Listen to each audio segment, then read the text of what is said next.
All right, fortunately, we're ahead of schedule. Let me let you know what our format's going to be.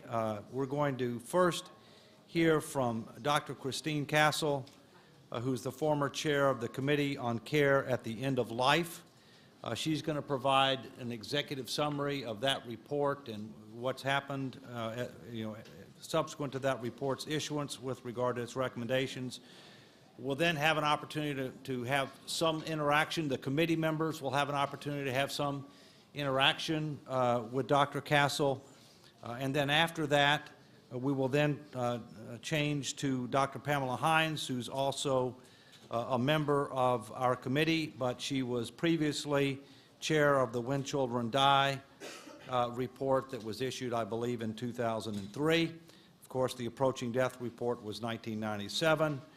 And so without further ado, Chris, if you could come up, we look forward to hearing from you, and thank you for taking time out of your busy schedule to be with us.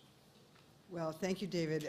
It's an understatement to say this is a pleasure and an honor because of how important this work is that you're doing. And so the first thing I want to do is thank the Institute of Medicine and thank all of you for the attention you're giving to this important topic. And also to thank you for giving me the opportunity to reflect on what's happened since the publication of the report that I had the honor to chair, what is it, 12, 13 years ago now, or more than that, 15, right, 15. And so in thinking about the assignment that David and Adrian gave me, and Phil, and who's I think not on the phone anymore, but please do give him my best. Okay. What they asked me to reflect on is looking back now at that report, what are the recommendations we made where we think we were successful? What were the ones where we weren't? And what does that imply for the work that you have before you? So just before we started, David was telling me about reading through Approaching Death, Improving Care at the End of Life on airplanes and the kinds of looks that people give you when you're holding this book up, you know. And something about that, I think, tells us something about the charged nature of that word death, which we very intentionally put in the title of that report at that time, because at that time, it really was a taboo to talk about death in the medical world, and we were very much focused on the healthcare environment, and I can't tell you how many grand rounds and visits I did to medical centers where people would talk about the patient failing, and what they meant was the patient was dying. And it was like you were taking your last exam or something and you were failing. And there's these euphemisms about that to prevent us from actually confronting the fact that humans are mortal and life is finite, and that modern medicine has an important role to play in the care of patients at that time of their life. So some of that, I think, actually has changed, and it'll be interesting in your work to see how you can understand something as broad as culture and how people think and talk. But even looking at press coverage of issues around people with advanced illness and people facing end of life, or popular books, you know, Tuesdays with Morrie, and many, many very popular books that I think in the last decade and a half there's been much more acceptance of a kind of a public interest in this. Now, the other thing we predicted, because it was 15 years ago, was that with the baby boomers aging, as more and more of our own parents went through that part of life, that as with everything else that the baby boomers do, it would become more popular. And while that's, you know, a sort of a glib statement, the fact is that I think actually the demographics have also create an environment where it's just inescapable that people need to talk about these issues. So what I want to really emphasize here is something that hasn't changed in the last couple of decades, and that is the importance of the topic. And it will always be an important topic. So I think there really is a sort of eternal aspect to this. It's profoundly important to patients and to families. And both of those need to be equally thought about as we think about this profound aspect of patient care. It's profoundly important to life. One of the things I learned in doing that report and in the reading and talking with people as well as in patients is how clinicians who are committed to caring for patients who have advanced illness or are facing the ends of their lives have an enormous and sometimes I think greater respect for and reverence for life because of the work that they do and the confrontations that they make with life's limits and with life's meaning.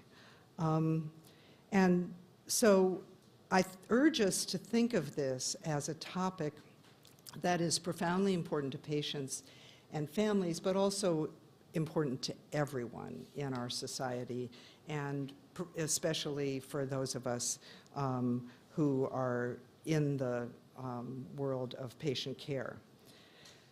One of the observations we made at the time, and I think it still is worth repeating, is that facing the end of life is every bit as profound as facing the beginning of life.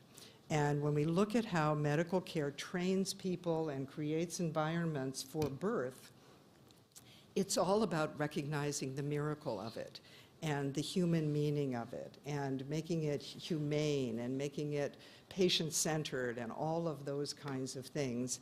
And it seemed to us at the time we did this report, and I think it's still true, that the end of life is just as miraculous, just as mysterious, and just as personal and just as profound. So we ought to, in medicine, be doing everything we can to use the art and science of medicine to allow people to have that experience in whatever way is best for them. And that's, I think, a lesson that we have learned. And as I want to emphasize in a minute, the relatively new specialty of palliative medicine has really begun to promulgate and I think quite successfully begun to spread in medicine as well as in other health disciplines. Now, in the 1990s, when we began doing this, the culture that we faced, and it's the same culture, it's the United States, so there's a lot of things that are, quite consistent about that. But the medical culture in particular was, I think, quite different. And I think that we really can celebrate some successes. And as I look around the room, I see the leaders who actually helped to make that happen. That people who were dying in our healthcare system in the 1980s and 1990s had one option, really, which was hospice. And hospice was developed in those days as an almost anti-medical movement. It was a movement to get people away from the hospitals and away from those doctors who were doing too many things to them that weren't helping and not allowing this sort of personalized experience. And it was very important and very successful in many ways in creating an option to the hospital as a place for patients to die or to experience that transition to home. It was also a time when the new field of bioethics was really just beginning. So we were given a language to be able to talk with patients and, frankly, with our colleagues and our peers and with families about patients' choices, about sometimes making a decision not to pursue a life-prolonging therapy, even if medically it seemed indicated to do so, if the patient decided that they didn't want to. So that now seems like a normal thing, but in the 1980s, that was a pretty radical idea. There were, Bernie Lowe knows, there were volumes of literature and books and all kinds of very important documents written about making that transition and learning how to talk about those kinds of value conflicts. So it was sort of the combination of those things that changed the environment.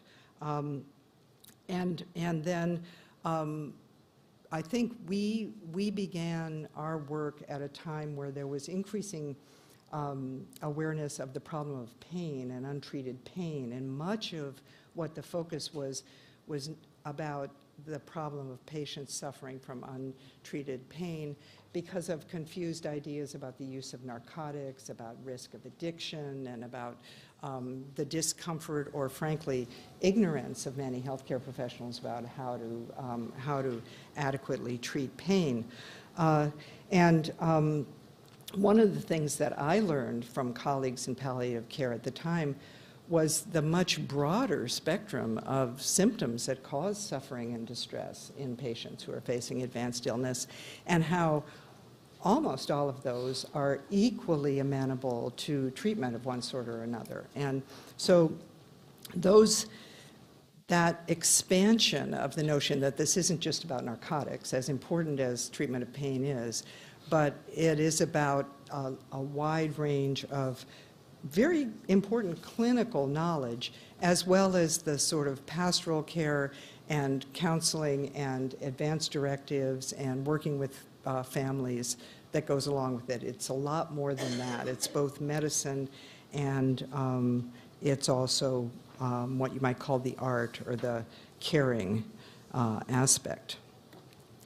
So as I look at the report, I'm not going to go over each point of it, but I want to emphasize what we started out with were these 4 themes that really thread throughout the report. The first one was that too many dying people suffer from pain and other distress that clinicians could prevent or relieve with existing knowledge and therapies. So is this still true? Yes. But it probably is not as true as it was then. I think just if you look at the number of palliative care programs in hospitals, the number of specialists that are now trained, and the growing awareness, and the way in which the accountability framework of healthcare has increasingly asked patients for the experience that they're having in their hospitalization. A lot of that is around adequate treatment of pain and suffering, and about did somebody answer your questions, and did you feel that you were being treated as a person. So we now actually have much more data about that, and hospitals are responding to that. So I think a bunch of things lead me to think that we're better, but we're not at the goal line on this one. The second theme was significant organizational, economic, legal, and educational impediments to good care can be identified and remedied. So this is in part what we're calling the culture. It's also the educational arena. It's also by economic and legal, the frameworks within which physicians might be fearful or feel like they're unable to provide care, for example, at home. Those things have changed a lot, but not always for the better. And I want to sort of say a few words about that in a minute. So I think that that's a place where it would be very good for this committee to focus significant attention. The third theme is important gaps in scientific knowledge about the end of life needs serious attention from biomedical, social science, and health services researchers. Well, that was desperately true in 1997. It's much better now. There's much more literature in this area. There's journals that didn't exist before then, and a lot of really important work that's been done. But there remain many, many unanswered questions that, if we could answer them, would really advance improvement of patient care and probably improvement of health policy approaches to reaching that goal. And that relates to the last theme, which is strengthening the accountability for quality of care at the end of life.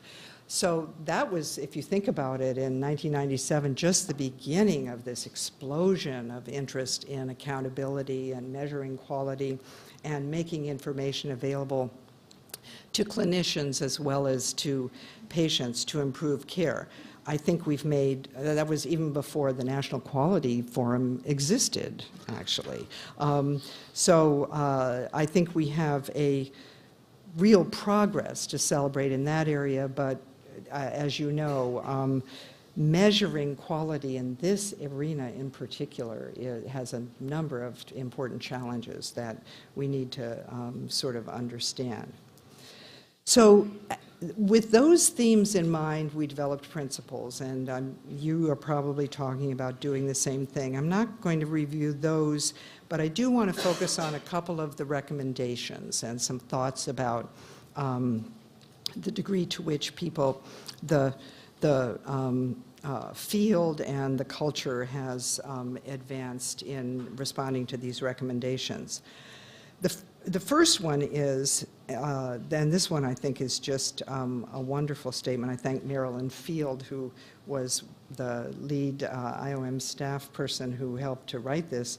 People with advanced, potentially fatal illnesses and those close to them should be able to expect and receive reliable, skillful, and supportive care. What a simple statement, that everybody should be able to expect this and should be able to have that expectation met. And that's, I think, something that we really haven't achieved yet. Many people are in much better situation as they face these challenges. But what I think you're going to grapple with, I hope, is that this recommendation in the current environment applies to a lot more than what we think of as end of life or the hospice patient population. It actually applies to anybody with advanced, complex medical problems. And if we substitute that population and then we say that these people should be able to expect and receive reliable, skillful, and supportive care, that really ought to be our goal, because as you know, we can't predict when somebody's going to die. Often people with very advanced illnesses, everyone who faces those kinds of special clinical challenges ought to be able to receive that kind of care.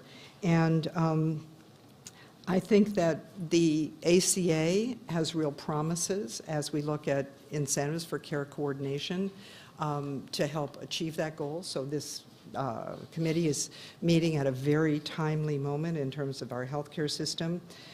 But I think, as some of you know who were around at the time, I see Bill Novelli here, the ACA was hampered in its ability to explicitly address palliative care by the scaremongering of the policy environment at the time. The discussions about death panels and rationing that actually led a large majority, up to a third of Medicare patients, to believe that there were death panels in the legislation. Amazing. So that put a kind of a chilling effect on trying to put anything in the legislation that explicitly would pay for or address or set up special kinds of services for this population. So my hope is that we're beyond that now, and there's a lot of people who've been working in the interim on ways to get us beyond that in the policy environment. But I think that's a special opportunity that you have in this committee. The second recommendation is really about educating ourselves, educating the clinicians and the teams who care for people to use existing knowledge effectively. It's not really that we're waiting for new knowledge and research, as much as we need that. We have plenty of knowledge, and it isn't being as widely applied as it could be. So I think you will continue to face that, although that's a place, I have to say, where I think we have made major advances in medical education and in residency training in most specialties. I'm going to get to that in just a minute. Recommendation 3 is about systems problems and quality measurement, and we've talked about that already. 2 of the sub-bullets under Recommendation 3, however, are number 1, revise mechanisms for financing care so that the incentives are not perverse. And we still are in the middle of that transition. Now, ACA does have some very promising directions that it's put forward. As you know, we're in the middle of a discussion about physician payment reform, but we haven't figured out the magic way to do this that really enhances professionalism and focus on patient care as the primary goal for teams and systems of care. So that, to me, is something that I hope that you will address further. And then the last bullet in that section was about reforming drug prescription laws, which at the time were very, very limiting and punitive. Then we went to a period where actually it got better, but now we're kind of going back in the other direction because of the terrible epidemic of overuse, addiction, and death from the use of various kinds of particularly long-acting narcotics. So we have to grapple with that one again. How do we get the balance right of making adequate pain treatment accessible to people and not having it abused? One other point that I mentioned that I wanted to say about the education world is that one indication to me of the fact that there's been progress in this arena is that there's this new medical specialty called hospital medicine that didn't even exist when our report was written. And when they first created, and you may have different opinions about hospitalists, but it is huge. It's here to stay. There's something like 50 or 60,000 hospitalists in the country. The model is here to stay and really needs to be thought of as part of our healthcare team. But it was the second year of the Society for Hospital Medicine, had just been formed, and they invited me to come and talk with them about geriatric medicine and palliative care. They didn't call it that, they called it end-of-life care at the time. But because they saw what was happening in the hospital, and they knew that they didn't have the skills to take care of these patients. So they were taught in ICUs and in life-saving technology and all of that stuff. And here they were actually responsible for all the patients in the hospital, and the majority of the patients needed skills they didn't have. So I thought it was wonderful that this group of relatively young and very energetic and dedicated medical professionals really began to realize that. So I think that there are some things about that that we can celebrate. And then, of course, I have to recognize the Project on Death in America, and the fact that the Robert Wood Johnson Foundation and the Open Society Institute together really gave enormous strength to this movement and funded people such as Diane to start CAPSI and programs throughout the country that created a cadre of people who were leaders in this field and really created some of those changes. So I think we actually can celebrate that. And I have to say, in recommendation number 5, palliative care should become, if not a medical specialty, at least a defined area of expertise. Well, at the time, we were very cautious about that because the idea of actually creating a new medical specialty was very controversial, and what would it be called, and who in the world would go into it, et cetera. Well, it happened. This was before I went to ABIM to take on my role there, and the request to create a specialty in palliative medicine came from the palliative care experts at the time, many of them leaders within the PDIA world, but 11 other specialties said, we want to do this too. So it was not just internal medicine. It was a number of the surgical specialties, anesthesia, psychiatry, neurology, and of course family medicine and pediatrics. So this is now the largest multi-specialty board certification that exists in America. And so what I started with is the fact that this is a universal reality for all of us who take care of patients, really in some ways was recognized by that success story of creating that special certification. So the last recommendation was about a continuing public discussion, and this is something that I mean, you've got Bill Novelli here, so you don't need me to talk about public opinion, but just to say that I think we're not completely out of the woods in terms of the fear that is potentially there in terms of rationing or withholding care, or the appropriate role of medicine and healthcare payment in how we set up approaches to this very important and profound part of life.